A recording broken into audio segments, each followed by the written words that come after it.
Fala galera, aqui é o Paulo Aragão falando, sejam todos bem-vindos ao Giro Bitcoin, seu podcast diário que vai te informar no menor tempo possível sobre as últimas notícias que agitaram o mercado cripto mundial. Para começar o episódio de hoje, terça-feira, 22 de abril de 2025, primeiro dia depois da Páscoa, cada unidade do Bitcoin está ali na casa dos 90.400 dólares americanos, com uma valorização nessas últimas 24 horas de 2,4% e uma valorização acumulada ao longo da última semana de cerca de 6,4%. Uma boa recuperação no preço do Bitcoin e também no preço das principais criptomoedas. O Ether, nesse último dia, está com uma valorização de 0,9%. Nessa última semana, uma valorização de 2,3%. Com cada unidade nesse momento em 1.650 dólares americanos. E a gente tem visto as principais criptomoedas conseguindo se valorizar. A gente vê a Solana se valorizando 3% no último dia, Dogecoin 4%, o Chainlink 0,8%, Avalanche 0,6%, Tron 1%. Enfim, o mercado está conseguindo surfar em uma calmaria do mercado macroeconômico de uma maneira geral. As condições macroeconômicas estão um pouco mais calmas e, naturalmente, as criptomoedas também estão surfando esse momento. Não só as criptomoedas, ao longo do dia de hoje, as ações do mercado tradicional também estão se valorizando. A gente consegue ver o S&P 500 já se valorizando em uma hora de mercado aberto 1,7%, a Nasdaq 2%, o Dow Jones 1,8%. Mas isso nessa terça.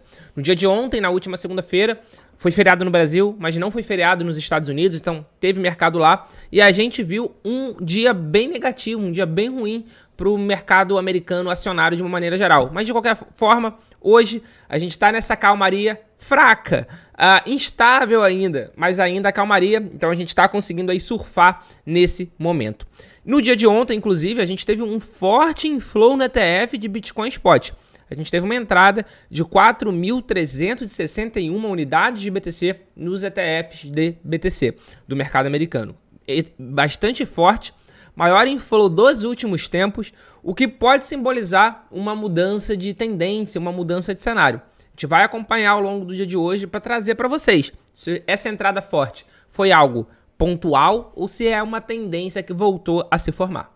Mas se a gente conseguiu ver essa mudança de tendência no ETF de Bitcoin Spot, a gente não pode falar o mesmo do ETF de Ether Spot. O ETF de Ether Spot, no dia de ontem, dia 21 de abril, a gente viu uma saída total de 16.009 unidades de ETH, o que em dólar americano dá cerca de 25,4 milhões de dólares.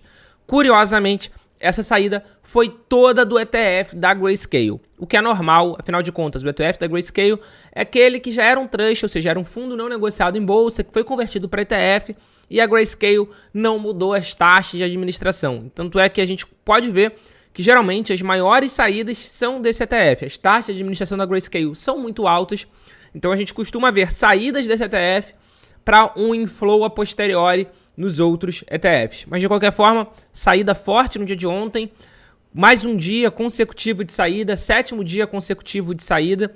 Então vamos acompanhar de perto também para saber o que vai acontecer com esse produto, com esse ETF do mercado americano. Se vai ter uma mudança de tendência ou se o outflow vai persistir. E é claro que isso acaba afetando bastante também a pressão vendedora no preço do Ether. Então a gente está vendo que o Ethereum, de uma maneira geral, não está conseguindo responder à valorização do Bitcoin. Ele até valoriza, mas ele subvaloriza em relação ao Bitcoin. Então ele perde valor em relação ao Bitcoin. E por falar em ETF, existem mais de 70 pedidos de ETF de criptomoedas aguardando a decisão da SEC ainda esse ano. Tem ETF de todas as criptomoedas que vocês imaginarem. Tem ETF de Solana, tem ETF de XRP, tem ETF de Hedera, de Cardano, de Polkadot, de Dogecoin, de Avalanche. Tem a questão também de ETF com staking de Ethereum, de ETH. Tem de tudo. De tudo que você imaginar, tem ETF. Então tem mais de 70 ETFs relacionados a criptomoedas aguardando autorização da SEC ainda esse ano. Vale ressaltar que com a mudança da administração do governo dos Estados Unidos para uma administração republicana, para o governo Donald Trump, a gente teve também mudança na mentalidade da SEC. Se antes a mentalidade anterior era bem restritiva de uma forma geral às criptomoedas, a administração atual é o contrário. A administração atual é bastante pró-cripto, é bastante Bitcoin friendly.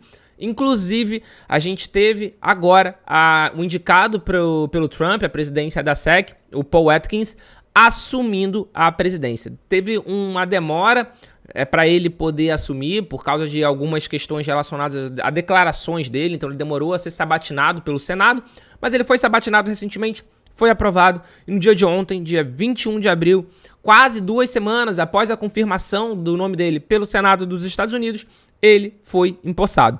Abre aspas, sinto-me honrado pela confiança que o presidente Trump e o Senado depositaram em mim para liderar a SEC. Fecha aspas. Vale ressaltar que o Paul atuou como comissário da SEC entre 2002 e 2008. De qualquer forma, o mercado cripto ficou bastante otimista com essa indicação e com a posse do Paul, porque, de novo, ele é uma pessoa bastante pró-indústria de criptomoeda, ele já tem relação com criptomoedas de uma forma geral, então a gente espera que uma boa parte, inclusive, desses ETFs que estão no aguardo da decisão da SEC sejam aprovados. O mercado dá quase como certo a aprovação de ETF esse ano de Litecoin, Solana e XRP. É claro que existem outras diversas criptomoedas, tem muito ETF mesmo, 70 é muita coisa, mas de qualquer forma, esses 3, pelo menos, o mercado dá quase como certa a aprovação ainda esse ano. Dando continuidade ao episódio de hoje, naturalmente a gente precisa também fazer algumas atualizações que a gente teve acesso ontem, mas como ontem a gente não teve o episódio, afinal de contas era segunda-feira de Páscoa, a gente vai trazer aqui para vocês agora. A Strategy, a gente chega a MicroStrategy, a empresa do Michael Saylor, maior detentora corporativa de Bitcoin, anunciou uma nova compra. No dia de ontem foi anunciada a compra de 6.556 unidades de BTC. Com isso, a Strategy possui 538.200 Bitcoin. Muita coisa, maior detentora corporativa de Bitcoin e está se aproximando cada vez mais do tamanho do ETF da BlackRock. O ETF da BlackRock tem 573.664 BTC. E só a Strategy tem 538.200. É muita coisa, demonstra a confiança da Strategy no Bitcoin, e confiança essa que não tem sido vista apenas pela Strategy. A Metaplanet, a empresa que está sendo conhecida inclusive como Strategy asiática, também comprou mais 28 milhões de dólares em Bitcoin e anunciou isso no dia de ontem. Com isso, ele já possui em carteira 4.855 Bitcoin. A gente tem visto cada vez mais empresas ao redor do mundo mergulhando de vez no Bitcoin, mergulhando de vez nas criptomoedas. Afinal de contas, não é só o Bitcoin que está sendo acumulado pelas empresas. A Hanover, uma fintech de real estate, de imobiliária americana, listada em bolsa, que foi adquirida recentemente por ex-executivos da exchange Kraken, tem investido em Solana para a sua tesouraria. Tem investido em Solana pensando como investimento de longo prazo. E isso já fez as ações também dispararem.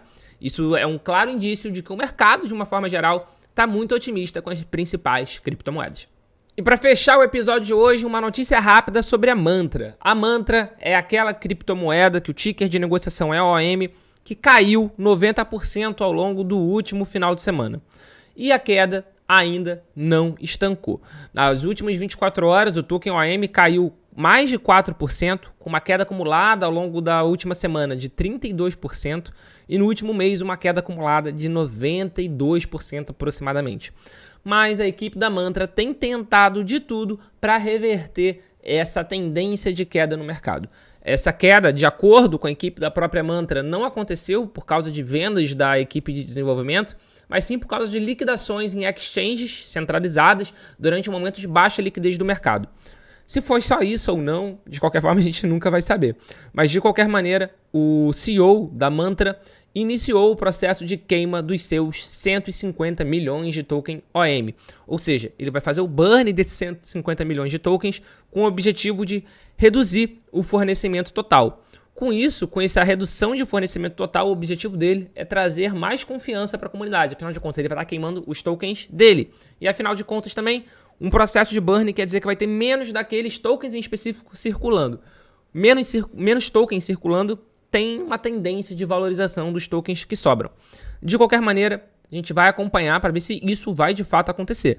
Eles estão com uma iniciativa de queimar 300 milhões, eles já vão queimar agora 150, e os outros 150 eles vão anunciar em um momento a posteriori. De novo, eu acho particularmente, opinião pessoal do Paulo Aragão, muito difícil que eles consigam reverter essa percepção de furada, de shitcoin da comunidade cripto. E eu acho que Mantra provavelmente nunca mais vai voltar às posições e ao valor que tinha anteriormente. Para vocês terem uma ideia, em fevereiro, ou seja, não faz tanto tempo assim, 2 meses atrás, o preço do token da Mantra chegou a bater ali mais de $7. Para você ter uma ideia, a all-time high deles foi no dia 22 de fevereiro com $9.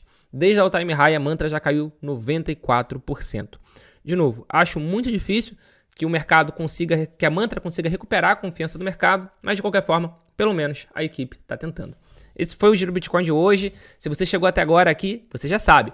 Like no episódio, tá escutando a gente pelo Spotify, pelo Deezer, dá 5 estrelinhas, passa a seguir a gente, que isso ajuda muito o nosso projeto a poder continuar. Muito obrigado pela sua companhia e a gente já tem um encontro marcado aqui no nosso episódio de amanhã. Valeu!